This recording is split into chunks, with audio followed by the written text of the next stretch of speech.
El humanismo de Cristo se fundamenta en una concepción del ser humano, en una idea del ser humano. Y esa idea antropológica es la de persona. Y la persona, a diferencia de otras criaturas no personales, los animales, por ejemplo, la persona tiene dos dimensiones que son indispensables y complementarias una de la otra. Una dimensión hacia adentro, que es la de su interioridad. Los animales, las criaturas no personales, no tienen interioridad, porque no tienen conciencia, no tienen subjetividad. Entonces lo único que tienen es un alma, una psique, más o menos compleja, en la que lo que prima es el instinto o los instintos. En cambio, el ser humano tiene una interioridad que la conforma una conciencia, y en esa conciencia están los valores, las actitudes, los principios y sobre todo la riqueza del yo singular. Cada ser humano es único porque su intimidad y su conciencia es única, no somos clones. Y por otro lado está la dimensión hacia afuera, que es la de la relacionalidad. Y la persona humana no puede entenderse sin su relación con los demás. Relación que no puede estar formada de cualquier manera, sino que el ser humano, la persona humana, siempre busca formar bien su relación con los demás. En medio de las dificultades de la convivencia no es sencilla, vivir con otros, convivir es complejo. El ser humano siempre está intentando, en medio de esa dificultad, formar bien su relación con los demás. Y esta mejor forma de relación es la fraternidad, la cercanía, el acompañamiento, la solidaridad, la ayuda, el servicio. Todo esto es el humanismo de Cristo, y claro que el acompañamiento encaja perfectamente en la concepción que desde el humanismo de Cristo tenemos de la persona humana.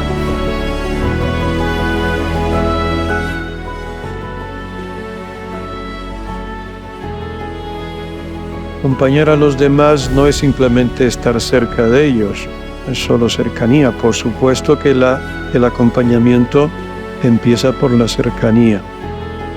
La certeza que debemos tener todos de que hay alguien cerca con el que podemos relacionarnos. Pero el acompañamiento creo que implica algo más. Implica la capacidad, por un lado, de mirar al otro en lo que tiene de frágil, sabiendo que todos somos frágiles. Nadie es invulnerable. El ser humano, por constitución, es frágil. Desde que nace el ser humano nace con un grito, ya con un llanto. Parece que no encaja en este mundo, pero inmediatamente necesita cuidados. Inmediatamente, si no se le proporcionan esos cuidados, no solamente en el momento del nacimiento, sino a lo largo de toda la vida inicial del ser humano, el ser humano no puede prosperar, no puede valerse por sí mismo. Y eso que es verdad en los momentos iniciales de la vida, en buena medida es cierto en las siguientes etapas. De otra forma, el ser humano también necesita un contacto con los demás. Por tanto, insisto, en primer lugar, la conciencia de que todos somos vulnerables y saber advertir la fragilidad de la otra persona a la que uno tiene que acompañar.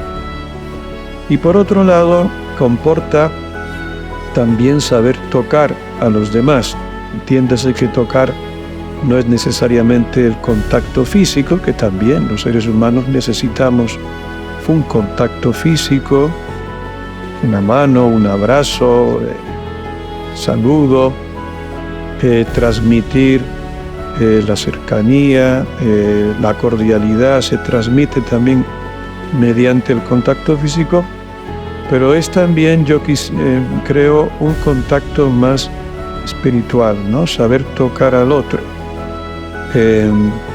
Eso lo hace muy bien Jesucristo. Hablamos del humanismo de Cristo, ¿no? Cristo toca a los enfermos, por ejemplo, a los leprosos, a los cuales no se puede tocar. O sea, al tocar a un leproso, Jesús está violando la ley. Pero para él, el ser humano está por encima de la ley. También viola el sábado, pero con el argumento irrebatible de que el hombre está por encima del sábado, o el sábado está al servicio del hombre. Por eso choca con todo el sistema religioso de su tiempo, porque él no tiene ningún reparo en violar la ley para hacer un bien, ¿no? Para hacer un bien. Entonces toca a un leproso, toca la realidad. Hay que, digamos, saber tocar la realidad del otro, física, pero sobre todo espiritualmente.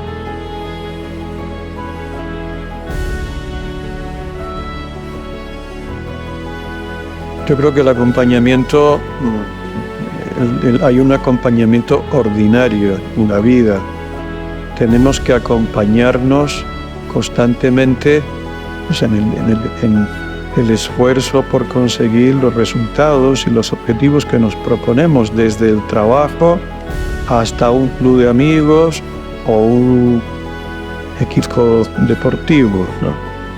Siempre que el ser humano se reúne, incluso informalmente, lo hace con un objetivo, y tenemos que acompañarnos en ese objetivo, hasta para socializar o disfrutar de un momento recreativo.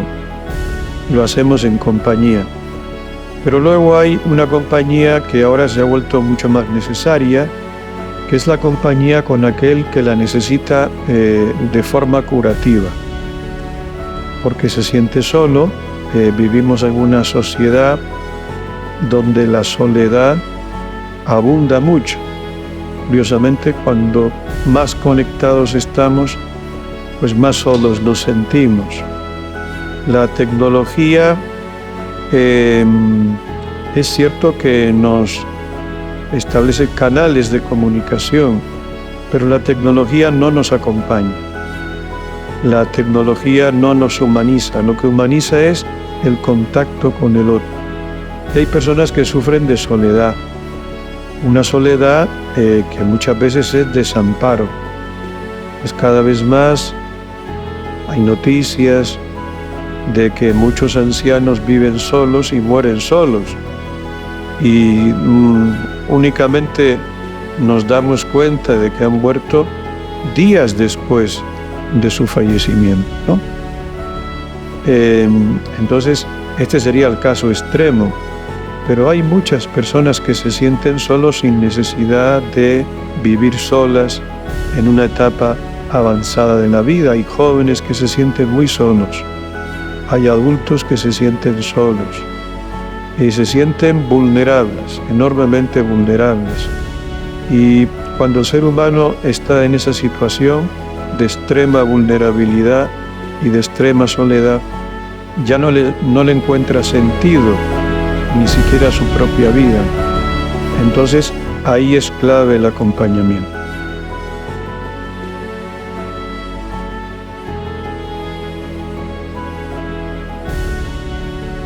Yo creo que todo ser humano puede acompañar si tiene una sensibilidad mínima, ¿no?, hacia el otro, tener sensibilidad. Yo creo que el ser humano, en la mera compañía, en la voz de una persona cercana, amiga, simplemente escuchar una voz amiga a una persona que se siente sola ya tiene un efecto positivo sobre su ánimo. De manera que todo ser humano me parece que tiene el potencial de acompañar. Pero cuando hablamos de este acompañamiento ya curativo, en casos muy especiales de vulnerabilidad, sí creo que se necesita pues unas cualidades y unas actitudes que se tienen que adquirir mediante una capacitación adecuada. Dando por sentado que una persona tenga esa capacitación, creo que además de la sensibilidad es fundamental la disposición de servicio, es decir, saber que estamos sirviendo a una persona, que no nos va a retribuir inmediatamente, es un servicio desinteresado, un servicio gratuito, pero que es necesario y que indudablemente a la persona que lo presta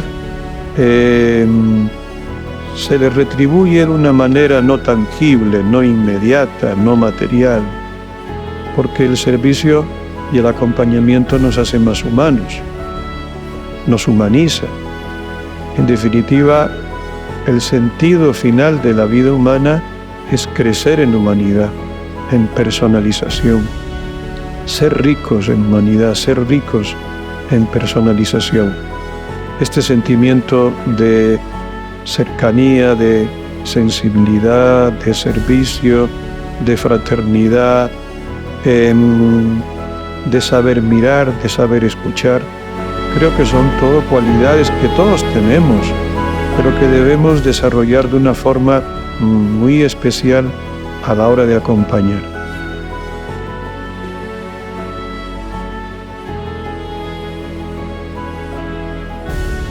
Yo creo que lo que esperamos de la persona que está siendo acompañada es que supere esa clausura en la que la soledad de alguna forma lo tiene atenazado.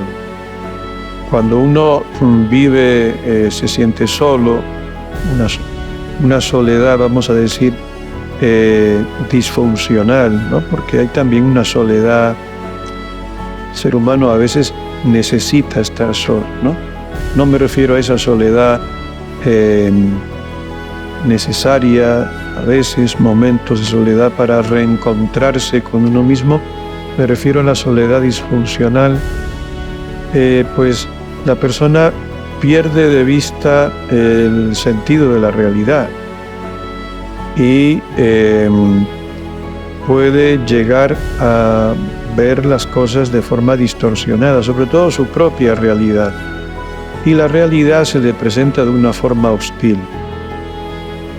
El acompañamiento me parece que lo que busca es que la persona vea que la realidad no es hostil y que los demás no le son indiferentes y que puede contar con los demás para ir remontando esa situación que puede ser en un momento dado, si no angustiosa, porque no estamos hablando de los casos extremos de soledad, sí perniciosa en el sentido de que necesitamos que la realidad también nos toque. Antes hablaba del tacto, de saber tocar. La realidad también nos tiene que tocar. Y a veces perdemos esa capacidad de contacto con la realidad, perdemos la capacidad de mirar la realidad, de saber penetrarla. Se suele decir, lo dicen los especialistas en humanidad, que el tiempo más difícil de vivir es el presente. ¿Por qué? Porque el presente nos agobia por las prisas, la ansiedad, precisamente porque no sabemos estar solos, no sabemos mirar lo que nos rodea. Necesitamos estar constantemente atareados en algo para olvidar esa realidad que nos resulta opaca, que nos resulta muchas veces hostil. Entonces la compañía, en el fondo, lo que persigue es que el ser humano recobre el equilibrio entre su interioridad y su exterioridad. una interioridad que puede ser conflictiva a veces, y una exterioridad que no sabemos comprender, no sabemos penetrar y no sabemos tocar ni que nos deje tocar.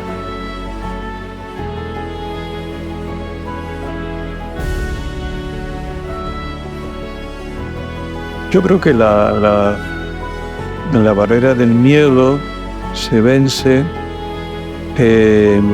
reconociendo la propia realidad. Es decir, si todos somos vulnerables, si todos somos frágiles, si nos quitamos esa presión de aparecer ante los demás como invulnerables, autosuficientes, seguros de nosotros mismos, si reconocemos que todo eso no puede llegar a ser sino una máscara, detrás de la cual se ve nuestra auténtica realidad, que somos dependientes unos de los otros, siempre, por definición. El ser humano es dependiente por definición. Por tanto, no tiene sentido pretender que no lo somos, pretender que somos autosuficientes, pretender que somos invulnerables. Todos somos frágiles. Lo que sucede es que en condiciones normales, pues esa fragilidad la sabemos gestionar precisamente porque convivimos con los demás, estamos con los demás y llevamos adelante un proyecto de vida que da sentido a nuestra existencia. Pero cuando eso se pierde, empieza a perderse, cuando eso entra en crisis, nos encontramos con la realidad de nuestra fragilidad, de nuestra vulnerabilidad y de nuestra dependencia. El miedo se vence cuando nos encontramos con la verdad de quiénes somos. Y esa verdad nos tiene que acompañar siempre, sin poses, sin actitudes falsas, sin pretenciosidad, reconociendo nuestra verdad.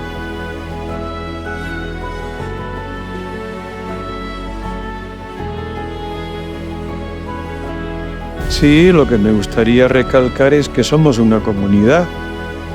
La universidad no es una suma de individuos que actúan de manera aislada, fragmentaria.